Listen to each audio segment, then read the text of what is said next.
What is up, Bench Buddy crew? It's Zach today. No ties. He has a busy schedule today when we're making this video. So I will just be doing the college basketball. We're top 25 for this week. But before I get into it, make sure you hit that subscribe button. So, you're ready for that giveaway to 100 subscribers. And it's an autographed item, so you don't want to miss out on that. We'll start here with who dropped from the rankings. We have Michigan State with an 0-2 week this week. Very surprising there. Wyoming after a bad loss, and Xavier going 0-2 as well. And these teams, still are going to be some decent tournament teams, but just had a very bad week. And the others receiving votes, you see 2 out of those 3 teams with Michigan State and Wyoming.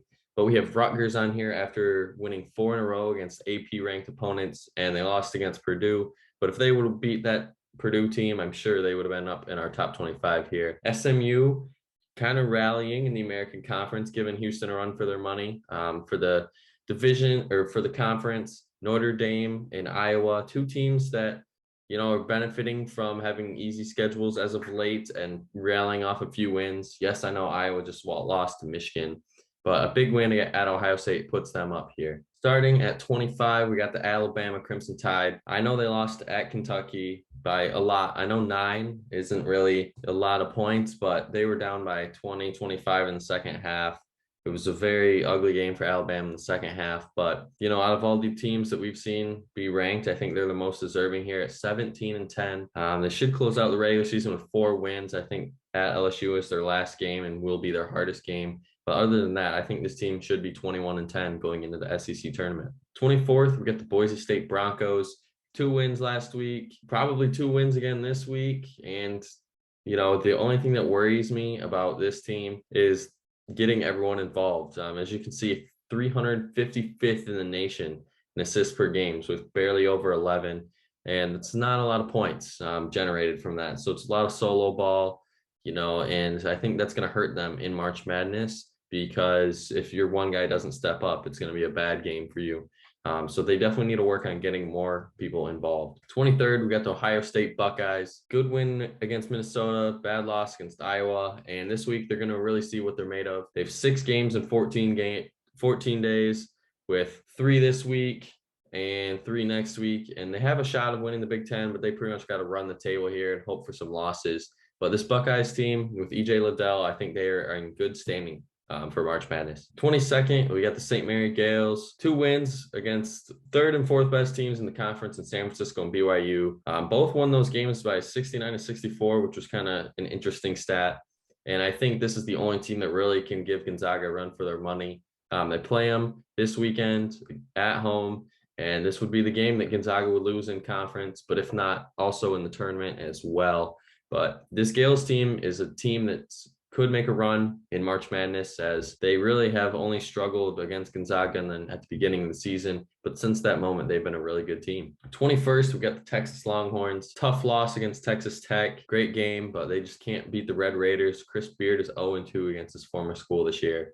I would not be surprised if they play again in the Big 12 tournament. But this week, it's a much more manageable schedule, TCU and West Virginia. And I know that Chris Beard is good for defense, but the points per game is very bad. 283rd in the nation from a 19-8 team, and Big 12 is known for scoring a lot. Definitely a concern there heading into March. 20th, we got the UConn Huskies moving up a few. Big wins against Seton Hall and Xavier, and tomorrow they have Villanova at home, which could be a very big game for UConn if they want to win the Big East. And, for all the Providence fans out there this year, if Villanova takes another loss, Providence can't afford to lose another game. But definitely a sleeper team for March Madness, as you can see there. I think this team, when healthy, it's a deadly team to look out for. 19th, we got the Arkansas Razorbacks moving up 6 spots here.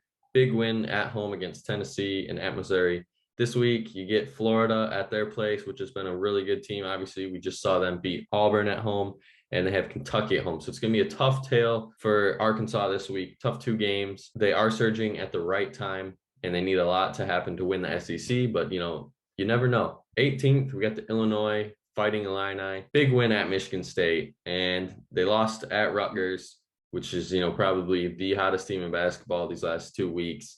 And they have Ohio State and Michigan this week. 2 games that's really going to show what this Illinois team is made of, because They are very inconsistent, and if they can win both these games, I think they'll be moving up a lot in our rankings next week. And I think the only thing that worries me is their guard play with Frazier and Curbelo. They're mildly inconsistent, and if they can play consistent ball along with Kofi playing how he is every game, this Illinois team could make a run to the Final Four. 17th, we got Wisconsin. We don't need to talk about their wins, who they play. We just got to talk about the Howard and guard situation. I'm not going to get too in depth in it. I don't really know. I mean, obviously, I'm a Michigan fan. I know where I stand. But other than that, I really don't know what happened behind the scenes, what was actually said, what really happened. But from what you can tell, he got guard grabbed Howard. He didn't like that. And then obviously Howard threw something at an assistant coach, and then it scuffled from there. Not talking about that. This Wisconsin team probably should win at Minnesota, and at Rutgers will be a tough game for them, but I think they can win both. 16th, we got the Tennessee Volunteers, a win versus Kentucky, very good win there, and then a loss at Arkansas, 1-1, but they did move up 2 spots because that win at Kentucky is a very good win. And they got Auburn and Missouri this week. Auburn, obviously, as you can see, one of the better teams in the country. If they face a team that has good defense, which is Auburn, they will lose. So more than likely, they will lose this game. But they do still have an outside shot of winning the SEC. They just got to win out and hope a few things fall in their lap. 15th, we got the Murray State Racers. They will be a lower seed in March Madness, but for our rankings, they're 15th in the nation. 26-2, won 17 in a row. Looking to close out conference play here. Going 19-0 in the conference, I believe. And Belmont will be their toughest competition for the conference, but they already beat them once at their place. Now they get them at home. I think Murray State is looking pretty good on a great run for March Madness. 14th, we got the Houston Cougars. 2 wins, but they're moving down 4, you may question. And I think it's because at Wichita State, it took them double OT to win that game. And UCF is an okay team this year and kind of struggled a little bit there, but very inconsistent team we've seen these last 2-3 weeks from Houston. And the SMU game pretty much decides the American Conference. If SMU wins, they have the advantage over Houston, beating them twice. And I really could see that happening, but you'll have to tune in the picks video to see who I'm going with. 13th, we got the UCLA Bruins. And I think this team will lose in the first round right now on how they're playing. 3-3 in the last game. And they got 3 games this week. Could turn the tide, but at Oregon is always going to be a tough game. But if they can win these 3, I think they will be in good standing. And we'll be talking in a different case about them next week. 12th, we got my Providence Friars moving down 7 spots. 1 at Butler in OT by 1 point. And the Villanova loss at home sucks. But, how did you respond? You respond to getting that gritty overtime win. And they're 10-1 in games decided by 5 points or less, with that one loss being to Villanova. And I think they can respond well this week when both of these games gets 24-3 and possibly back into our top 10. 11th, not moving. We got the USC Trojans, 2 wins against Washington and Washington State. A 2-point win against Washington State, very concerning yesterday. Never really had control of that game. Was kind of, the time ran out and they were winning. The last week of the regular season after this week for USC, they have Arizona at home and at UCLA, 2 of the toughest teams in the conference. And we're going to really see what that USC team is made of next week. 10th, we got Kentucky, as we were talking about that win versus Alabama last week was a good win, but loss at Tennessee. It was kind of coming for them. After they blew them out at home, Tennessee needed that revenge game and they got it. And this week they have LSU at home and at Arkansas. And that Arkansas game will be a tricky game, but their toughest game remaining is at Arkansas. And they're 10th in the nation in points per game. So if you have not a good defense, I would not want to face this Kentucky team going into March. At 9, we got the Villanova Wildcats. Huge win at the Dunk against Providence. And that's why they're moving up 4 here. And a Georgetown win, beat them by around 10. But they do have a tough 3 games on the schedule, as they have at UConn versus Providence. And I believe, I'm not sure who the other team is, but definitely a tough game. And shaking wins as of late. I think 4 or 5 of their last wins have been pretty close games. But a win's a win, and especially in the Big East where they're all just beating up on each other. 8th, we got the Baylor Bears, and the loss at Texas Tech is going to hurt them, I think, for their Big 12 title chances. If they would have won that game, I'd say they have a good shot, but they really need to beat Kansas this week. And if they lose that game or lose any other games, they're out. They need to play great defense to win games, as this team is kind of lacking in the points per game category. I do think this Baylor team still can make a run. Obviously, losing Chama Chichachue, I think that's how I say it. I don't know if Ty was here, he would know. Losing him was a big loss, and I still think this team could make a run to the Sweet 16. Seventh, we have those Texas Tech Red Raiders. After 2 ranked wins last week, Baylor at home, at Texas, 2 great games, and they get easier games this week against Oklahoma and at TCU. I think the Oklahoma game is going to be the big game for them. It's a revenge game. They lost last time at their place, and I think they want to take it to them here and really establish that they are a really good team this year. 21-6 is nothing to hang your head on after losing your coach. And how do you respond beating that coach twice in your conference, and could finish with a better record than him as well? At 6, we got Kansas. 2 wins here against Oklahoma State and at West Virginia. Should have another win this week at least against Kansas State, and at Baylor will be the game that decides the conference. But the defense is what's winning Kansas these games as of late. And you can thank OG Abachi, and without him, this team, I don't really know where they would stand. But other than that, I think that this Kansas team is poised for at least a Sweet 16 run. And I really think that's, the lowest they could fall this year. I don't see them getting upset at all.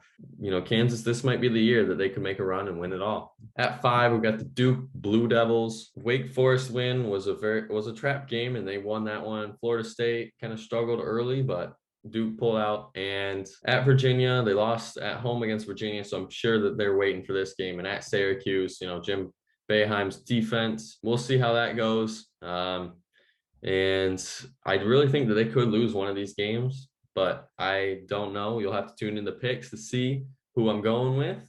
But they do have a tough week ahead, and I think the team, what really makes this team great is assists per game. They're 12th in the nation with 17.4 a game. And getting others involved is what's made Duke a really powerhouse team this year. At 4th, we got the Purdue Boilermakers. Big win against Rutgers, who was on a tear as of late. And this week, they got at Michigan State, who fell out of our rankings. But it still is a big game for both of those teams. And this is Jaden Ivey's team, as we've seen these last few weeks. He's taken over. It was supposed to be a big 3 of Edey, Williams, and Ivey. But really, it's been Ivey that's been carrying this team and keeping them at this number 4 ranking here. And they can definitely score. Obviously, as you can see, those 82 points per game, which is 7th in the nation. And good luck trying to defend this team. 3rd, we have the Auburn Tigers, suffering another loss at Florida. And we moved them down 1 here. 24-3 is still a great record, but definitely not the team that we thought they were a few weeks ago, with no one's going to beat this team. And I think the at Tennessee game could be a trap game for them, but if Auburn plays defense like they have been playing, I don't see them struggling there. And I think they're going to be 26-3 heading into next week. Number 2, we got the Arizona Wildcats, and we had College Game Day at their place on Saturday, and absolutely, took it to Oregon. I would say took it to I don't know. At Utah, at Colorado, it's never easy to win at someone's place, and they could be thinking about how the Pac-12 is pretty much almost theirs for the conference. They already got it wrapped up, but you got to win these games first, and then we'll establish that next week. They are on an 8-game win streak, and I know that they did squeak out that win against Oregon. So, I was saying it was kind of a blowout, whatever. It really wasn't a game, I would say. It was a great game at the end, but I think Arizona had dominance. But I don't know. It's just an interesting team to watch here, as they have squeaked out a few wins, but then they've also blown out some good teams. And that's why we got to put them here at 2. At 1, we got the Gonzaga Bulldogs staying pat at 1. This week will be their toughest week of the conference season, at San Francisco and at St. Mary's. I do think that, this is their best chance to lose. I don't know how it's going to play out, but obviously Gonzaga is going to be favored in both of these. And Drew Timme is starting to take over the games for this team. I think he's been the leading scorer in the last 3 games, and it's March, and we saw what Drew Timme did last year. I think this Gonzaga team, they definitely are Final Four, really national championship or bust at this point. I can't see this Gonzaga team, getting eliminated before the Elite 8 at worst. And that's why we got to put them here at number 1, is they've just been a really dominant team this year. And that's going to be it for our video today. If you've liked it, hit that like button, comment below what your rankings would be for this week, or if you have a problem with ours. But remember to subscribe to our channel. We're doing that giveaway at 100 subscribers. But until the next time, the Bench Buddies are out.